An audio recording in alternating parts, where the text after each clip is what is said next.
तबरेज़ भाई सिर्फ हमें बिटकॉइन और इथेरियम का बताते रहते हो, ये तो हमारे हाथ से निकल गए हैं। इसके अलावा भी अगर कोई कॉइन है आपके माइंड में, या कोई जैसे स्पेशल डेक्सेस होती हैं, या कोई लेयर वन के ब्लॉकचेन के कॉइन होते हैं जिनकी अभी प्राइस गिरी हुई हो, और नेक्स्ट बुल रन में अगर आल्ट सीजन लगता है, क्योंकि पिछले बुल रन में आल्ट सीजन कोई खास देखने को नहीं मिला, लेकिन अगर नेक्स्ट में हमारे पास आता है आल्ट सीजन, तो उसमें जो है कौन कौन से कॉइन हमें सेफ रख सकते हैं, या कौन से कॉइन जो है हमें कुछ ना कुछ जो है बना के दे सकते हैं, तो उसके बारे में डिटेल फाइनेंशियल एडवाइस जाहिर बात है नहीं होगी, फिर भी आपको अपडेट देने जा रहा हूं। मैं सबसे पहले बात करूंगा कि 6 ऐसे कॉइन हैं जिन्होंने अपने आप को अभी तक सेफ रखा हुआ है और मनवाया हुआ है। मैं इनके कंपटीटर की भी बात करूंगा, सबसे पहले सोलाना की बात करूंगा, क्योंकि मैं जब नाम लेता हूं बिटकॉइन इथेरियम का, उसके बाद मैं जो है नाम लेता हूं सोलाना का। थर्ड नंबर पे बीएनबी का मैं नाम लेता ही नहीं हूं, क्योंकि बाइनांस गया तो बीएनबी गया, सीजी गया तो बीएनबी गया, और अगर इस तरह के कुछ भी इश्यूज वगैरह होते हैं तो बीएनबी के ऊपर बहुत ज्यादा प्रेशर बनता है, और उसके लॉन्च पैड और लॉन्च पूल की वजह से बीएनबी में मैनिपुलेशन भी बहुत ज्यादा देखने को मिलती है।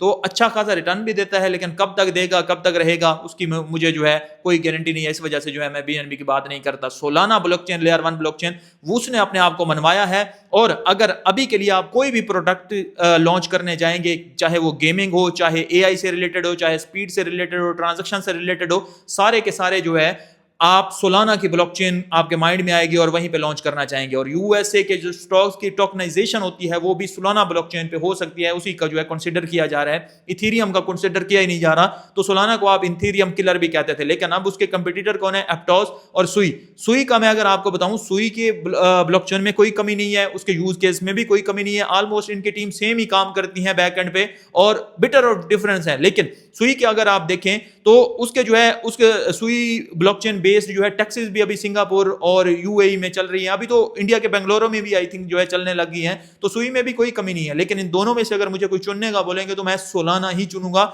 जिस हिसाब से वो क्रैश किया हुआ है, जिस हिसाब से उसके यूज केस हैं, सुई के भी हैं, नो डाउट अच्छा कॉइन हो सकता है आने वाले फ्यूचर में, लेकिन मेरे हिसाब से जो है सोलाना उससे कहीं आगे है, कहीं बेहतर है। जिस तरह से उसकी टीम वर्क करती है, या जिस तरह से सारे प्रोडक्ट जो है सोलाना ब्लॉकचेन के ऊपर जाना चाहते हैं, क्योंकि ना उसकी इतना फीस वाले मसले हैं, ट्रांजैक्शन स्पीड की बात करें तो सबसे इंसेन। तो इसी वजह से जो है यहां से मैं सोलाना को ही सिलेक्ट करूंगा। उसके बाद जो है हमारे पास आ जाती हैं डेक्सेस में। अगर जो है कोई सेंट्रलाइज एक्सचेंजेस के ऊपर इशू बनता है, जैसा कि मैंने बीएनबी का बताया, या कॉइनबेस या बायबिट, ये सेंट्रलाइज एक्सचेंजेस क्योंकि ये आ गई थी क्रिप्टो मार्केट में, लेकिन ये इस तरह से बनी नहीं थी कि क्रिप्टो मार्केट जो है इस तरह से सेंट्रलाइज एक्सचेंजेस के हत्थे चढ़ जाएगी। वो तो डिसेंट्रलाइज समझी जाती थी ना। अब डिसेंट्रलाइज एक्सचेंजेस में सबसे ऊपर अगर मैं किसी को रखता हूं तो वो हाइप को रखता हूं, हाइपर लिक्विड को, क्योंकि इसका कंपटीटर है एस्टर। सबसे बड़ा कंपटीटर अभी के लिए एस्टर है, जिसको सीजी ने प्रमोट किया है। अगेन फिर सीजी जो है यूरोप से निकाल दिया गया है, और उसके ऊपर बहुत से मैनिपुलेशन और इस तरह के चार्जेस वगैरह जो है आपको देखने को मिलते हैं बाइनांस के ऊपर भी, और उसको प्रमोट करने वाला एस्टर को यहां तक लाने वाला भी सीजी है। तो इस वजह से हाइपर लिक्विड का जो हाइप है उसने अपने आप को मनवाया है, और दोनों के यूज के सेम है, दोनों के ऊपर जो है आप सेम तरीके से वर्क कर सकते हैं, कोई ज्यादा डिफरेंस नहीं है। लेकिन अभी जो एस्टर की बर्निंग अपडेट निकल के आ रही है, या बहुत सी अपडेट आगे आने वाले वक्त पे भी निकल के आएंगी, तो बहुत ज्यादा कंपटीशन इन दोनों में बढ़ने वाला है। लेकिन फिर भी अगर आप मुझसे पूछेंगे तो मैं जो है अपनी सेफ साइड हाइपर लिक्विड की तरफ ही जाना चाहूंगा, क्योंकि उसने